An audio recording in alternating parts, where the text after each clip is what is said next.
இன்றைக்கி என்ன பார்க்க போகிறோம்? மாட்டு பொங்கலுங்க. இந்த மாட்டு பொங்கலில் சரி ஒரு மாடு அழகாக வரையலாமேன்னு சொல்லிட்டு எல்லா வீடியோவையும் பார்த்துனே இருந்தா அதில் இருந்த மாடுகளை பார்க்கும்போது எனக்கே ஒரு நிமிஷம் பயம் வந்துருச்சு. ஐயோ, இது கவிஜய் வீட்டில் வரைஞ்ச மாடுன்னு ஏதாவது எடுத்து போட்டு போகிறீங்களோன்ட்டு. ஏன்னா ரொம்ப ரிஸ்க் எடுத்து நான் வந்து ஒரு செம்மண் கலர் மாடு வரைஞ்சிருக்கேன். எனக்கு ரொம்ப நாள் ஆசை இந்த மாதிரி ஒரு மாடு வரையணுன்ட்டு. அதனால் இவ்வளோ வருஷத்தில் இன்றைக்கி தான் மாடு வரைஞ்சேன். இந்த மாடு இன்றைக்கி தான் கொஞ்சம் நல்லா வந்திருக்கு. அது வந்து இதுதான் அந்த மாடு. மாட்டு வயிற்றுலேயே பொங்கலும் வச்சிட்டோம், கரும்பு வச்சுட்டோம், சூரியனையும் வர வச்சுட்டோம். கீழே வந்து பூவும் பூத்துருச்சு. கால்லாம் வரைஞ்சால் ரொம்ப ரிஸ்க்காக இருக்குன்னு சொல்லிட்டு காலை மடக்கின்னு படுத்துட்டு இருக்க மாதிரி ரெடி பண்ணிட்டோம். என் பையன் வந்து நடுவில் வந்து புல்லு சாப்பிட்லையே மாடு என்ன தான் சாப்பிடுன்னு கேட்டார். அதனால் புல்லையும் போட்டுட்டு அப்படியே வந்து அங்கேயும் பொங்க பானையும் அங்கே வச்சுருக்கோம்.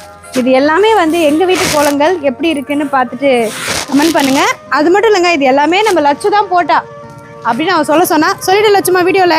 ஓ, அது சொல்லக்கூடாதா? இல்லை எல்லாமே லட்சு தான் போட்டாங்க. ஓகே, எங்கள் வீட்டு கோலம் எப்படி இருக்குன்னு பார்த்துட்டு உங்கள் வீட்டில் என்னென்ன மாட்டு கோலம் போட்டு